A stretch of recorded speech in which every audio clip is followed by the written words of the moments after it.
얼마 전 마음을 울리는 글거를 보고 사연을 보내기로 결심한 50대 후반의 한 분입니다. 우연히 발견한 그 글거는 나이가 매일 부모를 용서하고 있다는 내용이었습니다. 그 글거를 보며 어린 시절이 떠오르며 마음이 혼란스러웠습니다.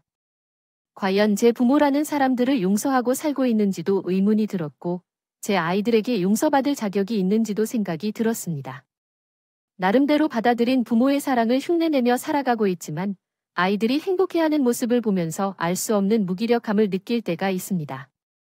나를 낳은 부모는 왜 나를 버렸을까? 왜 굳이 나를 키우기 위해 데려간 양부모가 나에게 그런 행동을 한 것인지 궁금합니다. 이해하기 어려울 수 있겠지만 일어난 일들을 이야기해보고 싶습니다. 제가 기억하는 어린 시절의 첫 기억은 부모님의 다투는 모습이었습니다. 그런 즐겁지 못한 기억이죠. 아버지는 매일 고함을 지르셨고 어머니는 울셨습니다. 한참 동안 둘은 다투다가 화살은 저에게 날아왔습니다. 너무 무서워서 구석에 앉아 울며 왜 그렇게 괴롭히셨을까요? 라고 생각했습니다. 아버지는 재수 없는 놈, 이는 좀 봐 소름 끼쳐라며 저를 비난하며 노려보셨습니다. 너만 아니었으면 이라며 원망 섞인 말을 하는 어머니를 감당하며 저는 마음의 상처를 키우게 되었습니다. 그러던 중 6살이 된 날 고아원으로 들어가야 했습니다. 고아원에 들어가는 그 순간 거들떠도 보지 않는 아버지의 등과 같이 떠나보내는 기차의 혼을 떼어내며 미소를 지으며 보이던 어머니의 얼굴을 볼 때도 저는 마음속에 아무런 생각이 들지 않았습니다. 단지 어딘지로 갈 것 같은 느낌뿐이었습니다. 그래서 돌아서는 부모님을 보고도 울거나 매달리지 않았습니다. 나중에 수능이라는 말을 알게 된 것은 그 후의 일이었는데 그때 나조차도 수능을 한다는 것이 무엇인지 이해하지 못했습니다. 나는 그렇게 말도 안 되는 시작을 하는 고아원 생활을 잘해가고 있습니다. 버티어냈습니다. 그나마 다행인 건 정말 좋으신 원장님 부부를 만나 지낼 수 있었던 거죠. 고아원 형제들도 서로 큰 분쟁 없이 잘 지냈고요. 가끔 고아원을 탈출해 부모님을 찾아가겠다며 나가는 아이들도 있긴 했지만 대부분이 부모님 얼굴도 모르는 아이들이었기에 고아원 생활을 잘 해나갔습니다. 텃밭에서 같이 먹을 포도나 채소를 얻고 가끔 오시는 스님들이 들려주시는 이야기들을 들으며 언젠가 고난을 지나 연꽃을 피우듯 제3도 피어날 것이라는 기대를 가지며 지냈으니까요. 학교에 다니면서도 별 문제 없이 다녔습니다.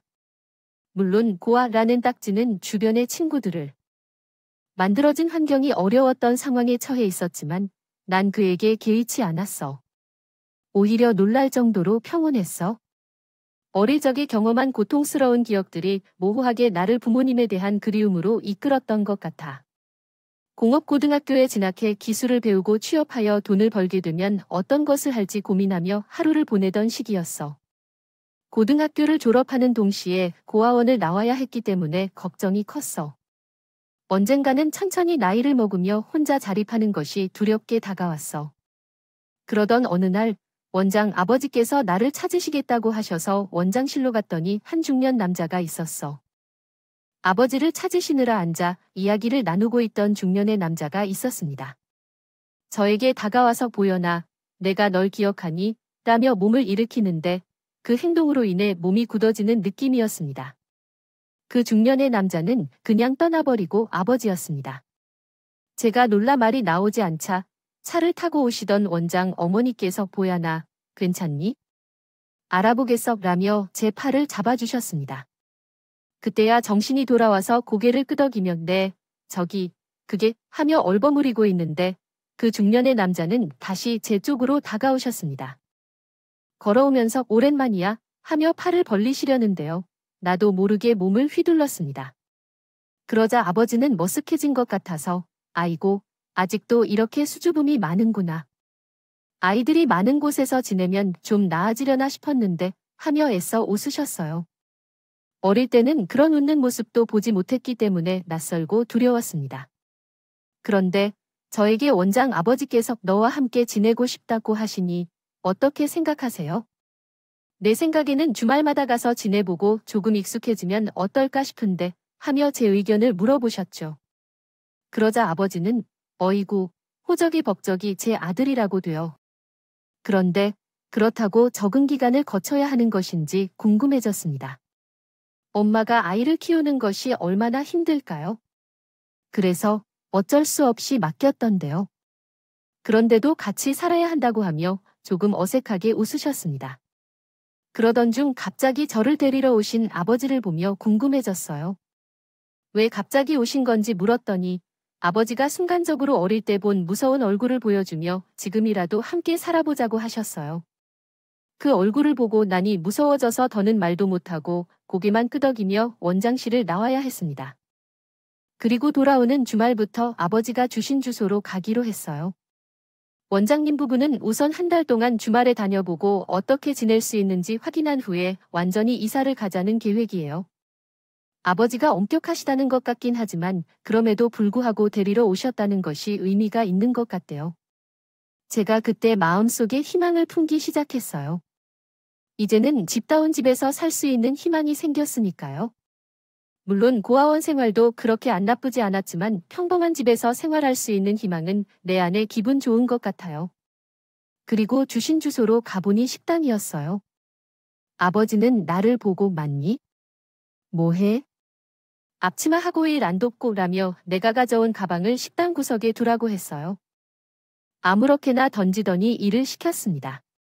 처음 해보는 식당 일을 갑자기 하게 되니 어안이 벙벙하고 정신이 없어 소주병을 끼기도 하고 쟁반을 쏟기도 했죠. 그럴 때마다 아버지는 나이 참 이 자식이 이렇게 조심성이 없어. 야, 이러면 내가 손해야 라는 말 하셨어요. 저녁 시간이 지나고 나서야 장사는 마무리가 되었습니다. 그제야 주방에서 나온 한 여자분께 얘가 보연이야. 보연이, 너도 인사해. 새 어머니이셔. 앞으로 잘 지내봐라고 하셨어요. 여자분은 저를 위아래로 훑어보시고 한숨을 쉬고 계산대로가 돈을 세시더군요. 저는 무슨 일인가 싶어 아버지를 봤는데 너희 엄마랑은 헤어졌어. 너 보육원에 두고 나와서 바로 그래서 못 데리러 간 것이야. 이제 좀 먹고 잘만 하니까 데리러 온 거야. 식당에서 일도 가르치고 하려고 어차피 너도 곧 성인이니까 일을 구해야 할 것 아니야? 나랑 여기서 장사를 하면서 배우면 되잖아. 그렇지 않겠니? 라며 또 어색하게 웃었다. 새어머니는 그런 아버지와 나를 보며 다시 한숨을 내쉬며 고개를 절레절레 저으며 돈을 세기 시작했다. 가게를 정리하고 아버지는 나를 가게 한 구석에 있는 작은 방으로 데리고 갔다. 여기서 이불을 깔고 자라고. 이불은 저기 안에 있어? 너 가방은 어디 뒀니? 어쨌든 찾아보고 내일 아침에 우리가 8시까지 오니까 그 전에 가게 바닥 청소 좀 해놓고 있어. 내가 김치를 만드는 날이라 바빠. 새엄마는 가게 문을 밖에서 잠그고 가셨습니다. 새엄마는 계속 툴툴거리고 아버지는 그런 새엄마를 달래시며 가시더라고요. 가게 안에 꼼짝없이 갇힌 저는 그 모습을 보며 당황했습니다. 생각했던 가정의 모습과는 달랐기 때문이었죠. 밥상에는 따뜻하게 차려진 음식이 있었고 다정하게 많이 먹으라는 말을 적어도 한 번은 들을 줄 알았지만 마주한 현실은 다르았습니다. 가게 구석에서 먹은 밥은 헐레벌떡 맛있었고 재촉하는 말들이 먹으라는 말이었습니다. 어떻게 해야 할지 모르겠고 두렵고 답답했습니다. 그렇게 복잡해진 머릿속을 진정시키려고 노력했지만 어려웠습니다. 못하고 겨우 잠이 들었다가 깨보니 아버지가 저를 흔들며 깨우고 있다. 야, 내가 가게 바닥 다시 한번 청소하라고 했잖아. 여태 자고 있으면 어쩌냐 하며 고아원에서 자란 내게 게을러서 어떻게 먹고 살라며 화를 내고 있었다. 깜짝 놀라 서둘러 일어나니 오늘 오후 장사까지는 못하니까 아침에 일 좀 해라 하면서 자문 어미는 어깨를 흔들며 퇴근해야겠다고 제언을 하더군요. 주눅이 들어가고 고개가 거북이처럼 들어가는 것만큼 어색하게 느껴졌다. 그렇게 시린이 하며 오가는 저와 아버지 사이로 유별이 나온다. 서둘러 바닥을 청소하던 중 김칫거리를 배달하러 온 채소장사님이 새 직원을 뽑으셨다고 말씀하셨어요. 요즘 일을 진행하는 사람이 부족하다. 잘해줘야 해 라며 말하자 아버지는 너는 어딜 가면 안 돼 하며 웃으셨다. 그 웃음소리는 나를 건드려서 소름이 돋았지만 나는 아무 대답도 못하고 바닥만 보았습니다. 국밥을 파는 아버지의 식당은 정말 바빴습니다. 토요일 오후와 일요일 오전에만 일을 했지만 어깨와 허리가 고통스러웠다. 그릇에 손을 대면 아픔을 느끼지 못할 정도였습니다. 고아원에 보내준 후에도 아버지는 다음 주에 더 빨리 오고 어차피 졸업장은 쓸모도 없는데 학교를 그만두기로 했던 것인데도 그래야 빨리 자리를 잡을 수 있다고 하더니 고향에 있는 자식을 데리고 오는 것조차 적응 기간은 없이 바로 일을 시작하면 좋겠다고 하며 툴툴거려서 떠났습니다. 새어머니는 나를 보지도 않아서 어떤 모습인지 모르겠지만 느낌상 그다지 기분 좋은 것 같진 않았습니다. 고향에 도착하여 고아원에 들어가니 동생들과 원장님 부부는 저를 보며 기대에 찬 표정을 짓고 있었는데 그 표정을 보며 나는 아무 잘못이 없는데 죄를 지은 것처럼 느껴졌습니다.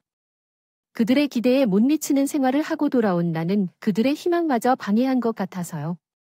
그래서 잘 있었니? 밥은 뭘 먹었니? 부모님은 잘해주셨니? 집에서 자는 잠은 어떠냐고 묻는 대답에 나는 아무 말도 할 수가 없었습니다. 대답할 말도 없었고요. 식당 구석방에서 오들오들 떨며 잠들고 허겁지겁 마시듯 먹은 밥을 이야기할 수도 없었으니까요. 그 다음 주에도 아버지의 식당으로 향했습니다. 그리고 그 다음 주에도 아버지의 식당으로 향했죠. 갈 때마다 저는 더 괴로운 마음이 들었고 몸은 곧 낫겠다는 기대를 품고 있었습니다. 한 주만 더 가면 고아원을 떠나 아버지와 지내야 한다는 사실에 절망스럽기까지 했습니다. 그런 제 변화에 원작 어머니는 이상함을 느끼셨는지 저를 따로 불러 물으시더라고요. 보연아, 무슨 일이 있어? 아버지 집에서 지내기가 쉽지 않니? 나는 원장 어머니의 말씀에 저는 그만 엉엉 울었습니다. 울음을 터뜨렸다. 한 번도 내 맘이 드러난 적이 없었던 나는 그렇게 울어서 원장 어머니는 놀란 것 같았다. 내 손을 꼭 잡으시고 괜찮아? 천천히 이야기해봐. 힘들었구나 라며 토닥여 주셨다. 그래서 나는 원장 어머니께 그동안의 일들을 이야기했다. 길게 말할 만한 내용은 없는데 결론은 가기가 두렵다는 것이었다. 원장 어머니는 조용히 내 이야기를 들어주셨다. 알았어. 원장 아버지와 상의하고 아버님과 이야기해야겠다 하시더니 우리 보연이가 마음이 많이 상했겠다. 그러나 보연아, 그렇다고 아버지를 미워해서는 안 되라고 말씀하셨다. 아버님도 사시는 과정이 힘들기 때문에 그런 결정을 하신 걸 거예요. 보연이를 사랑하고 아끼는 마음은 분명 가지고 계실 거예요라며 위로를 해주셨습니다. 저는 원장 어머니의 그 말을 믿기로 했습니다. 아니, 믿고 싶었습니다. 저를 태어나게 한 사람이니 당연히 저를 사랑할 거라고요. 그리고 며칠 뒤 원장 어머니께서 아버님께 말씀드려봤는데 약속한 날짜만큼은 지내고 싶다고 하시더라. 그 이후의 일들은 나중에 이야기하자고 하셨네요. 어떻게 할지 물으셨을 때 저는 고개를 끄덕였습니다. 정말 마지막으로 확인해보고 싶었거든요. 아버지가 저를 사랑하는 마음이 조금이라도 있는지요. 하지만 토요일이 되어 아버지의 가게로 가는 발걸음은 무거웠습니다. 도착해보니 아버지는 아무 일도 없었다는 듯이 고갯짓을 하며 일을 시켰어요. 저는 또 묵묵히 일을 했고 일을 다 마치고 아버지는 다른 날과 달리 소주병과 잔을 가지고 자리를 잡고 앉았습니다. 벌컥벌컥 마시기 시작했습니다. 그렇게 몇 잔의 술을 마신 후 아버지가 내가 너한테 그렇게 잘못했냐? 어디서 누가 나왔는지도 모르는 자식을 거두어 키워줬으면 그 정도는 할 수 있는 거 아니야? 그래도 내가 너를 6살까지는 키워줬잖아. 이라고 말했습니다. 그래서 너는 나한테 그 정도는 해야지라며 정신이 나간 사람처럼 소리를 지르는데 정신이 없더군요. 그 와중에 거두어 키워준이라는 말에 놀라 아버지를 바라만 볼 뿐이었습니다. 그런 내 얼굴을 보고 피식하며 비웃은 아버지는 왜 너 주워온 거 몰랐어? 호적상으로 너네 엄마라는 여자가 청소일하던 병원에서 덜컥 받아온 게 너잖아라며 삿대질까지 했어요. 그때 내 얼굴을 볼 수는 없었지만 절망감으로 얼굴이 일그러지는 것을 느꼈습니다. 그런 내게 새어머니라는 사람은 나는 처음부터 반대했어요. 신자식도 아닌데 호적에 올랐다고 데리고 오는 것도 너무 찝찝하니까. 그래도 아버지라고 찾으면 좋아할 줄. 알았더니 무엇 때문에 다른 사람들에게 그런 행동을 하시나요? 누구든 볼 때 우리가 노예처럼 행동한다고 생각할 거예요. 그 사람도 상처받았다고 하며 저를 비난했습니다. 저는 어떻게 해야 할지 몰라 어버버거리며 고개를 숙였습니다. 죄송합니다. 죄송합니다. 하며 사과했습니다. 그때 나는 어딘가로 사라져버리고 싶었고 제가 존재하는 것만으로도 죄를 짓은 것처럼 느껴졌어요. 그래서 단지 사과했습니다. 그러한 나를 보던 아버지는 모자란 자식, 우리 길은 여기서 끝이야. 무슨 일이 있어도 나를 찾지 마라. 나는 너를 버린 게 아니야. 너가 나를 욕하고 해친 거야. 오늘은 용서하겠으나 내일은 내가 너를 대로 박을 거야. 살았던 대로 사라져버려라. 어린 시절부터 나를 보던 그 눈빛으로 보았습니다. 그 눈빛의 의미를 이제야 알게 된 나는 너무 두려웠습니다. 정말로 세상에서 홀로 버려진 듯한 느낌에 온몸이 떨렸습니다. 아침이 밝아지기 전까지 떨며 쭉 앉아있던 나는 가방을 들고 일어나 아버지의 가게 밖으로 나갔습니다. 밖에서 가게 문이 잠겨 있어서 주방 쪽 뒷문으로 나와 담을 넘어 겨우 빠져나왔습니다. 정신없이 걷던 중 어느새 고아원 근처에 이르렀다. 다리와 마음이 아프고 그 자리에서 주저앉아 울었습니다. 한참을 울다가 해가 지는 하늘에 걸린 노을이 눈에 들었고 그 노을색이 너무 예뻐서 울음을 멈추고 싶었습니다. 멍하니 보고 있다가 일어나 옷을 탁탁 털고 다시 걸어 고아원에 도착했습니다. 꼬질꼬질하게 돌아온 저를 보고 원장님 부부는 아무 말도 없이 안아주셨습니다. 아마도 아버지라는 사람이 전화를 했을 거라고 짐작만 할 뿐입니다. 원장님 부부께서 아무 말씀이 없으셨다면 그렇게 저는 다시 고아원에서 지내게 되었습니다. 그저 전처럼 얼른 취업해서 돈을 벌면 뭘 하지라는 생각을 주로 하면서요. 그리고 한 가지 생각이 더 늘었습니다. 어머니를 찾아 제가 태어났다는 병원과 저를 낳았다는 사람에 대해 물어보겠다는 생각이었어요. 그래서 얼른 어른이 되고 싶었습니다. 그저 막연한 생각이었죠. 그렇게 또 시간은 흘러 저는 고등학교 졸업을 앞두고 기숙사가 있는 공장에 취직하게 되었습니다. 5달 정도 일한 후 주머니에 제법 오고 가는 차비 정도는 여유 있게 쓸 수 있을 것 같아서 아버지의 식당을 찾아갔습니다. 그동안 몸뚱이가 제법 커져서 그런지 몇 년 만에 아버지에게 다시 만나도 한눈에 알아보지 못하시더군요. 저는 안녕하세요. 보현입니다. 라고 말한 후에야 아버지는 알아차리셨습니다. 제 이름을 듣고는 눈을 흘겨보시며 워터라 왔냐? 돈 좀 달라고 어림없다라며 틱틱거리시더군요. 그래서 혹시 어머니랑 연락할 방법이 있을지 묻고 저를 데리고 오셨다는 분을 기억하실지 모르기 때문에 최대한 정중하게 말씀드렸습니다. 그놈의 여편네를 어떻게 알아내는 거지? 총각이랑 결혼했다는 얘기까지 들었어. 찾아보겠다고 해도 내랑 안 만날 거야? 막상 애 키우고 싶다며 너를 데려오면 얼마나 후회했는지 비웃더라고 해. 그러니까 아버지를 보니 괜히 반항심이 치밀어 오르네. 아버지랑 사느라고 그랬을 수도 있겠지만 어찌됐든 호적상 아들인데 찾아볼 수 있는 대로 찾겠다고 해서 돌아섰더니 너 취직했어? 월급 받은 거 좀 모았어? 와서 그런 걸 물을 거면 돈이라도 좀 가져다가 부탁해야지. 하여간 버림받는 건 다 이유가 있어. 다 날로 먹으려니 그렇게 살면 팔자로도 못 먹을 거야? 거지라고 비난받으면서도 더는 어떤 말도 못하고 식당을 나섰습니다. 그리고 어머니를 찾기 위해 백방을 모색했습니다. 그런데 공장에서 전화가 왔다고 해 받아들이자 상대편이 보현이라면 나야, 엄마야 라고 말했습니다. 상대에게 안녕하세요라고 인사한 후 상대는 너의 아버지가 전화했다며 너를 찾는다고 다 들었으니 왜 나를 찾느냐고 물었습니다. 그러자 화가 나서 난 자식도 낳았단 말이야 라며 목소리를 높였습니다. 그리고 여쭙고 싶은 게 있어요. 나를 낳으신 분은 어떻게 아시나요? 라고 질문했습니다. 물어봤을 때 그 여자한테 너를 데려다 줬겠지. 고아원에 데려다 줬겠지. 나도 병원에서 오고 가다 처음 본 여자였어. 청소하다 보니 아무도 안 오고 맨날 애만 보고 울기에 무슨 일인가 물었더니 애 아빠는 어디로 갔는 줄도 모르고 집에서는 애를 낳은 줄도 모르는데 너를 데리고 어떻게 살아며 울더라. 그때 나는 애가 안 생겨서 엎둥이들이면 샘나서 애가 생긴다는 말이 생각나 너를 내가 맡아주려고 한 거야.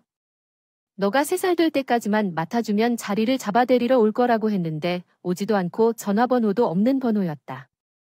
그때 어떤 무당이 너를 호적에 올려야 애가 생긴다고 해서 올리고 너희 아버지와 매일 싸우기만 하다 보니 진짜로 많이 힘들었어.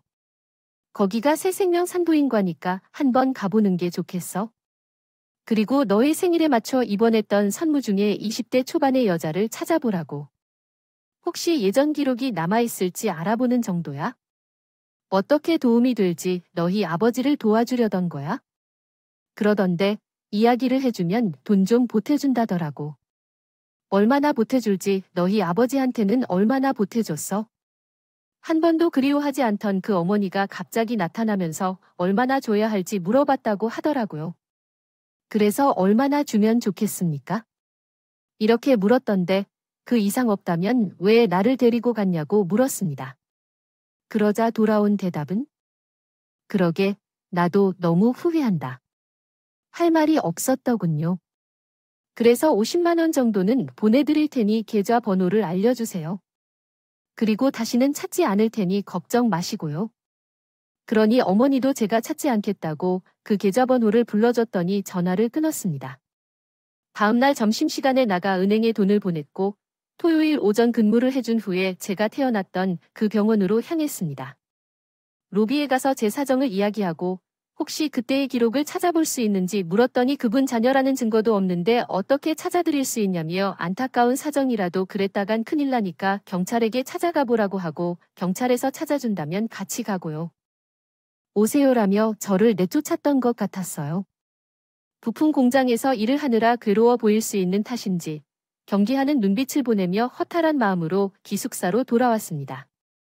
기숙사 사무실에서 아버지가 전화하라고 3번이나 연락이 왔다고 하시자 메모를 확인하고 공중전화로 전화했습니다. 네, 박씨 국밥입니다. 라는 아버지의 목소리를 듣자마자 온몸이 힘이 빠지는 느낌이었어요.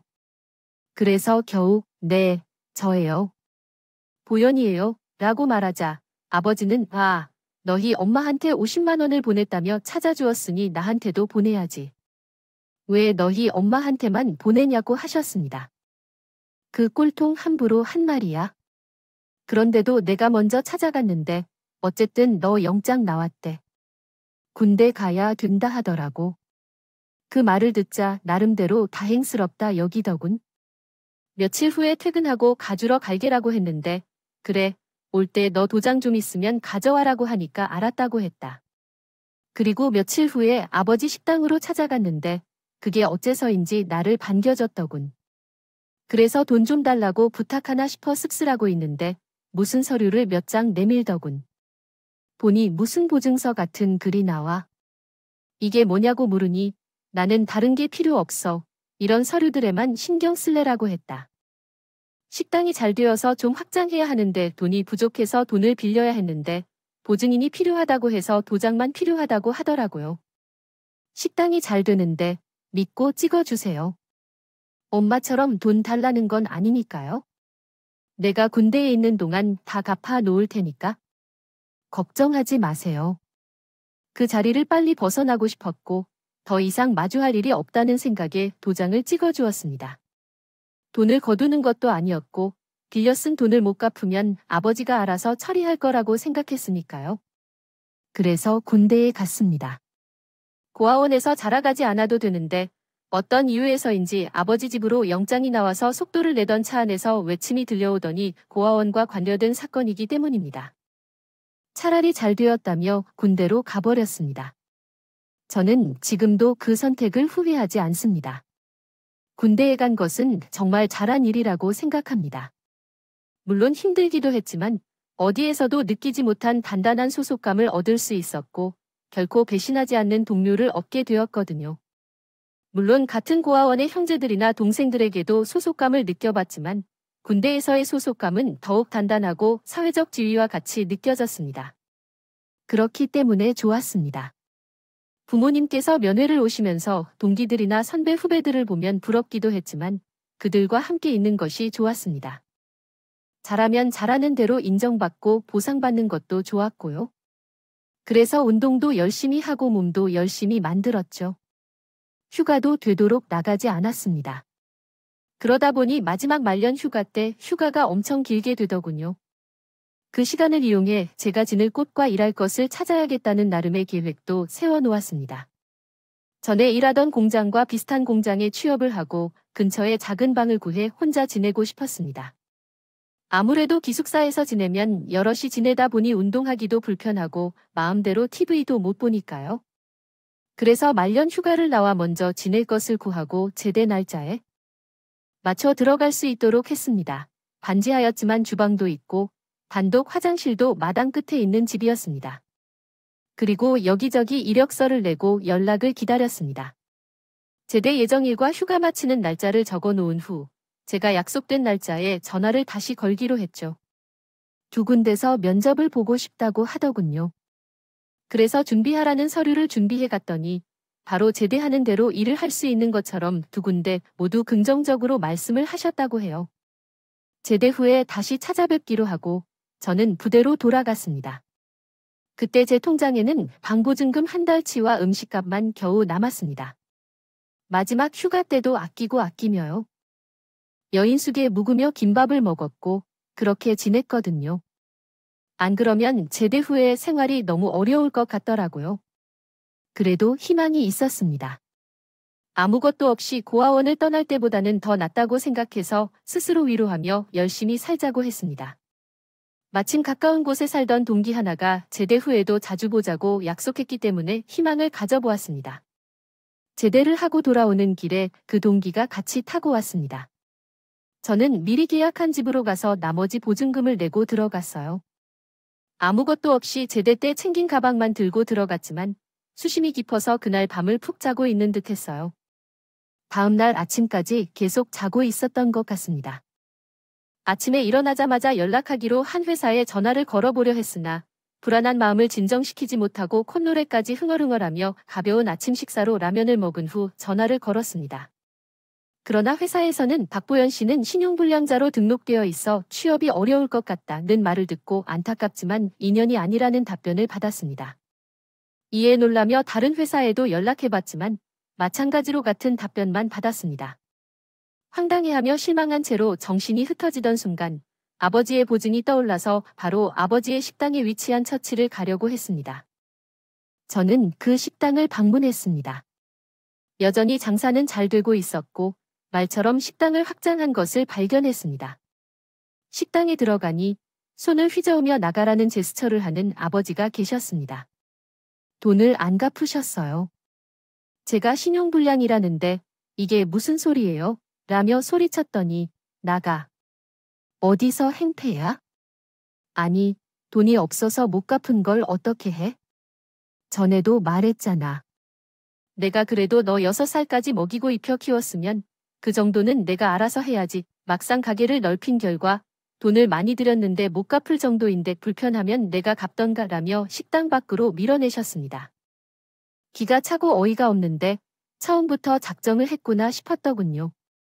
그래서 다시 밀고 들어가? 어디 은행인지라도 알려줘야 갚을지 말지를 결정할 거야? 아니라고 말하자 기다렸다는 듯이 은행에서 날아온 독촉장을 내밀며 자, 이제 이거 가지고 가서 다시는 오지 마. 그냥 속이 시원하다. 내가 너를 호적에 올리고 그렇게 재수가 없었는데 이렇게라도 하고 나니까 묵은 체증이 내려가는 것 같더군요. 가라며 저를 다시 식당 밖으로 밀어내더군요. 저는 휙 돌아가며 아버지를 밀며 오라고 해도 안 와. 당신이 그러고도 부모야? 다 필요 없어. 나중에 딴 소리 말아요. 하며 나왔습니다. 그런 저를 보는 아버지 눈에서 처음으로 공포라는 것이 느껴졌습니다. 아무래도 제가 전과는 달랐으니까요. 그런 아버지를 보다 보니 나약한 인간의 얕은 수가 안쓰럽고 역겨워 얼른 그 자리를 떠나고 싶어지더군요. 자리를 벗어나 한참을 걷고야 겨우 정신이 차려질 만큼 저는 제정신이 아니었습니다. 저는 정신을 가다듬고 있는 저축은행이라는 곳으로 향했습니다. 돈을 대출을 하고는 이자만 납부하고는 원금을 납부해야 하는 시점부터 단 한 번도 돈을 납입하지 않았더군요. 그래서 상황을 말씀드리고 일자리를 구해야 저도 돈을 갚는데 지금 제대로 하고 취업딜도 막혀 저는 어떻게 해야 할지 막막합니다. 그러자 담당자는 한숨을 쉬더니 우선 아래는 수정된 문장입니다. 저희도 아버님이신 박영돈 같은 악덕 채무자는 처음입니다. 아드님 사정은 저희도 안타깝지만 다음 달부터라도 일정 금액을 갚으셔야 저희도 다른 처리를 해드릴 수 있거든요라며 말씀해 주시더라고요.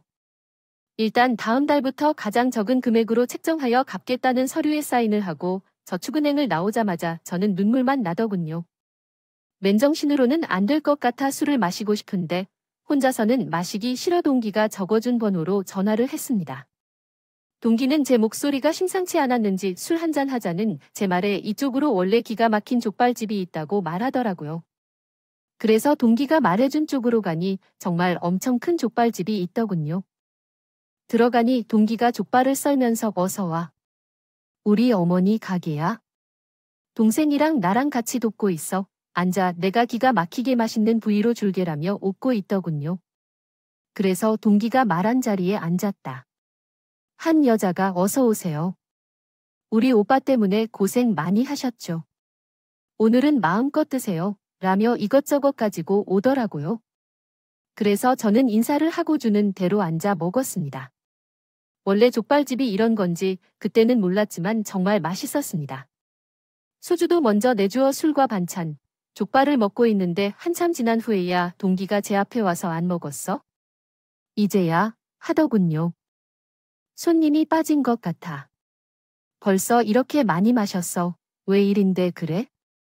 무슨 일인지 물었더니 다른 때면 아니야 하고 말을 멈추거나 이야기를 하면서 울고 있는 것 같아요. 제 정신 차리고 보니 손님이 빠진 가게 안에서는 제 목소리만 들렸어. 그 이야기를 들은 동기 어머니가 그래서 한 달에 필요한 돈이 얼마나 필요한지 물었어. 방월세와 은행에 갚을 돈 그리고 제 생활비를 모두 더한 금액을 말씀했어. 여기서 같이 일해야 되는데 신뢰할 수 있는 동료가 필요하다는 걸 우리 애가 말했대. 와서 같이 일하고 부모로서 살아온 경험으로는 이제 이렇게 해봐도 아무도 그런 부모가 있다고 이해하지 않겠지요. 부모가 아니라고 하시더라도 내일 아침 7시까지 와서 술을 그만 마시고 해장해 줄 테니까 콩나물국을 끓여 놓을 테니 아침을 먹고 오지 말고 그냥 자고 가 라며 김성주가 말씀했습니다. 너와 오늘 여기 가게에서 자라. 시간이 좀 늦었으니 잠시 잤으면 해. 웃음을 섞어 말했습니다. 이 말씀은 일반적인 것처럼 들리지만 어떤 이유인지 모르게 따뜻함을 느낄 수 있었습니다. 곁에서 함께 웃고 있는 동료의 여동생도 친절해 보였고 눈물과 콧물을 흘리며 오는 나 자신도 모르게 가족과 함께 웃고 있었습니다. 다음 날 아침 동료와 함께 가게에서 불을 지키며 자고 콩나물국으로 해장을 하고 배달원 족발을 물에 담가 놓고 있었습니다. 씻는 것에서 시작했습니다. 누군가의 발을 정성껏 닦는 일이라니 상상조차 못했지만 당장 절박한 상황에서 할 일이 없었습니다. 이런 일을 마치고 집에 돌아가 기절할 듯이 잠을 자고 다시 일어나서 일하러 나가는 삶을 반복했습니다. 이제 가장 큰 목표는 빚을 갚는 것이었고 납부되는 금액마다 빚에 감사하는 마음을 가졌습니다. 그렇게 5년을 살다 보니 빚은 어느새 사라지고 없었습니다. 그 후에 가장 먼저 한 일은 가게 쉬는 날 동기 어머님과 동기 여동생 그리고 동기를 데리고 그 동네에서 가장 좋다는 가든에 가서 고기를 사는 일이었습니다. 진짜 더 좋은 음식을 사드리고 싶었습니다. 제가 알고 있는 중에서 가장 비싼 음식을 원했는데 그 가게로 모셔가셨어요. 5년 동안 빚을 갚는 동안 저를 가족처럼 대하시듯 동료로 대해주신 어머니께 정말 감사했고 막연히 자신들의 비법을 알려주셔서 믿음을 가지고 더 열심히 노력하려고 했어요. 전통 족발보다 색다른 족발을 찾는 손님들을 위해 소스를 개발하고 메뉴를 변경하는 작업에도 참여시켜 주시면서 저를 진정한 팀의 일원으로 느끼게 해주셨는데 이것도 정말 감사한 일이었습니다. 너무 감사한데 어떻게 마음을 표현해야 할지 모르겠다고요. 그렇게 모셔간 가든에서도 너무 비싸다며? 시장에서 고김집 같은 곳으로 가자고 하시는데 오늘만 제발 오늘만 들어가서 드세요라고 말하면서 강요했습니다. 고기를 먹었는데 맛있었습니다. 하지만 너무 비싸서 우리 보연이 또 비치는 거 아니야 하며 웃으시는 어머니의 말끝에 에이, 나는 또 시간 비우라고 하기에 나한테 데이트 신청하는 줄 알고 설레었잖아. 참나, 그렇게 티를 냈다면 아는 체라도 하면 좋겠어 하며 말했습니다. 아무래도 다른 사람을 만날 것 같아서라며 동기의 여동생이 말했을 때 얼굴이 붉어졌습니다. 그러자 동기가 그래, 보연이 애가 다 좋은데 눈치가 없더라 없는 척하는 것과 아니다 라고 이야기했습니다. 삶이 내가 너무 못생기다고 느끼는 거라며 크크 웃더라고요. 저는 서둘러 아니, 그런 게 아니에요. 나는 그런 건 모르고 정말이라며 손사래를 쳤습니다. 정말 생각지도 못했거든요.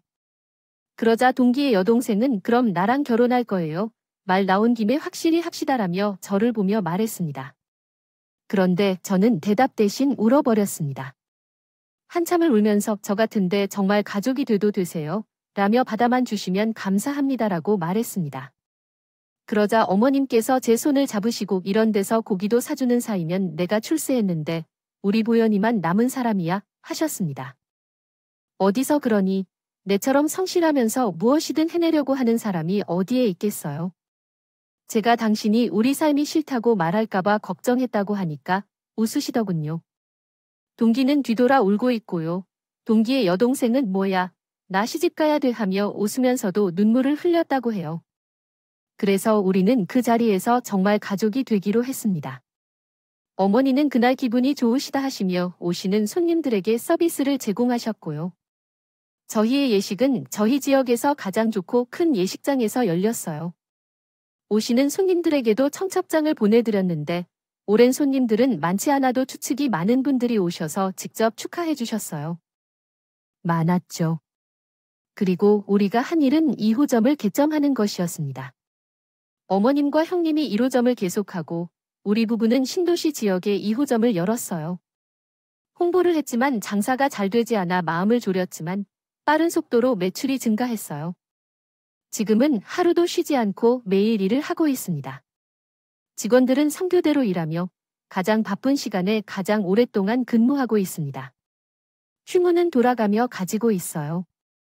제가 휴식을 하는 날은 1년에 한 번뿐이에요. 그날은 제 장모님의 생신이에요.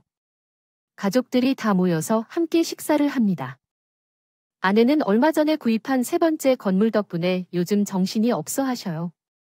얼마나 똑똑한 사람인지요. 재테크를 잘하면 작은 건물들을 사서 월세를 받아 부가 수익을 올릴 수 있어요.